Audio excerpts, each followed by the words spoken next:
कि रोज़े का जो असल काम है जी। वो कॉम्प्रोमाइज़ नहीं होना चाहिए ना। आप ये ना हो ना कि आप सारा दिन पतंग उड़ाते रहे, इफ्तार के वक्त नीचे आए और आगे वो खा लिया। और कहने लगे कि माँ जी कोई काम है तो दसो मैंने। तो माँ जी को बड़ी आग लगी। माँ जी ने कहा कि तू ऐसा कर कि नहीं बेटा कोई काम नहीं है, तू जा छत पे जाके अजान दे।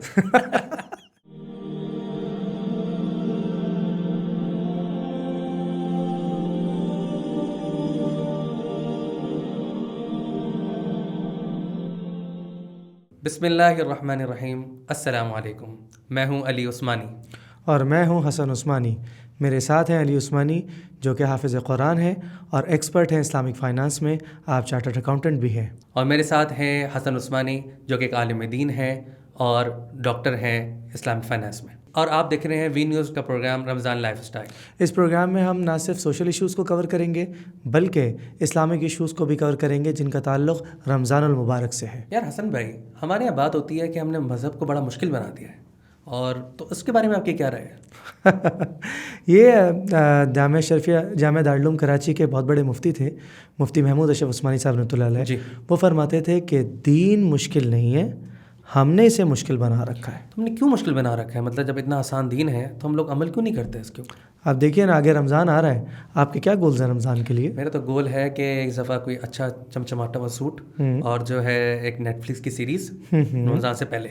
और अर्तुगरुल गाज़ी भी देखना होगा आपने। भाई इबादत भी तो करनी होती है। देखिए यही असल बात है, हमें जो काम करने का होता है हम वो नहीं करते, जी हाँ, और जो नहीं करने का होता है वो हम कर लेते हैं। सही है। तो इसीलिए हमारे लिए मसाइल पैदा होते हैं। अगर हम अपना फोकस रखें उन चीज़ों के ऊपर जो हमें करना है तो प्रॉब्लम नहीं होगा। तो हमें क्या करना चाहिए? मतलब रमज़ान की आमद है तो हमें इसके लिए क्या काम करना रमज़ान की तैयारी करनी चाहिए। आपको पता है हदीस मुबारका में इसका जिक्र मौजूद है। नबी करीम सल्लल्लाहु अलैहि वसल्लम ने रजब में, यानी अभी रमज़ान से 2 महीने पहले फरमाया कि या अल्लाह रजब को हमारे लिए मुबारक बनाए, शाबान को मुबारक बनाए और हमें रमज़ान तक ले जाएं।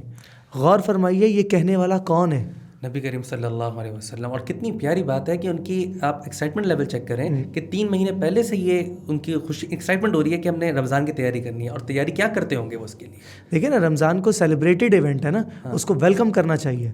वैसे इंटरेस्टिंगली आपको एक बात बताऊँ, वेलकम जो है ना ये हमारे यहाँ इंग्लिश में है वेलकम बमाना खुशामदीद, लेकिन जब आप इसको उर्दू में देखें और अरबी में पढ़ें तो इसका मतलब बनता है वही लकुम। और आप जानते हैं उसका क्या मतलब है? क्या मतलब है?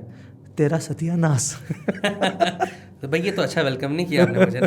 नहीं, रमज़ान के लिए इंग्लिश वाला वेलकम है और आपके लिए अरबी वाला वेलकम मतलब है। ये वही बात होगी ना कि जैसे इंग्लिश वाला सफ़र है या उर्दू वाला सफ़र? उर्दू वाला सफ़र। तो यानी कि मेरे लिए आपने उर्दू वाला सफ़र जो है ना वो किया। सही बात है। बुनियादी बात ये देखिए, हमें रमज़ान को सेलिब्रेट करना है, इसकी तैयारी करनी है, ये हमारे लिए बुनियादी बात होती है। तो अगर हम ऐसा क्यों नहीं करते? आप लोग माशाल्लाह इज्तिहाद में एक्सपर्ट हैं, फिर रमज़ान जो है वो गर्मियों के महीने में एक बार फिर आ रहे हैं, तो हम लोग रमज़ान को शिफ्ट करते हैं। आप सारे काम तो कर लेते हैं, जुलाई से उठा के इसको ले जाए दिसंबर में, ठंडे रोजे हो जाएंगे, ठंडे रोजे होंगे, 12 घंटे में फारिग। देखिए ये ना अक्सर हमारे यहाँ एक इशू होता है। जामिया शरीफिया में हमारे उस्ताद थे मौलाना अब्दुल्ला साहब रहमतुल्लाह अलैह, उनके साथ भी एक वाक़या इस दफ़ा इस तरह हुआ कि कोई शरई मसला था, वो जमात नहीं करा सकते थे। अच्छा। तो वो मस्जिद में बैठे हुए थे कि इमाम साहब आएँ तो जमात करा दें। तो एक साहिब आए, कुछ अक़ीदतमंद भी होते हैं ना, जी हाँ। तो वो कहने लगे कि हज़रत आप जमात करा दें। तो उन्होंने बताया कि ये मेरा मसला है, मैं जमात नहीं करा सकता। उन्होंने कहा कोई मसला नहीं, आप इज्तिहाद कर लें। इज्तिहाद इस तरह नहीं होता है। इज्तिहाद की अपनी एक साइंटिफिक अप्रोच है, उसके कुरान और हदीस के मुताबिक है। देखिए रमज़ानुल मुबारक के लिए कुरान शरीफ में क्या अल्फाज हैं? शहर रमज़ान, जी, शहर रमज़ान अल्लज़ी उनज़िल फ़ीहिल क़ुरआन हुदल लिन्नासि व बय्यिनातिन मिनल हुदा वल फ़ुरक़ान। देखिए शहर रमज़ान, रमज़ानुल मुबारक का महीना है, उनज़िला फ़ीहिल क़ुरआन, उसमें कुरान करीम को नाजिल फरमाया गया है। सही, ठीक है ना। तो बात ये है कि ये कुरान शरीफ में मौजूद है, रमज़ान ही में होना है ये काम। हम अपनी मर्ज़ी से इसको ये नहीं कर सकते कि फास्ट फॉरवर्ड कर दें या रिवर्स कर दें, ऐसा कुछ नहीं हो सकता है।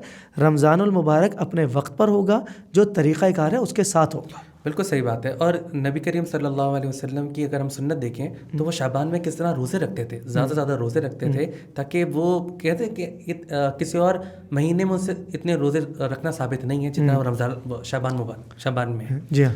और लेकिन साथ ही एक अजीब बात भी है, वो ये कहते हैं कि शब बरात के बाद उन्होंने मना किया है कि ज़्यादा रोज़े ना रखें।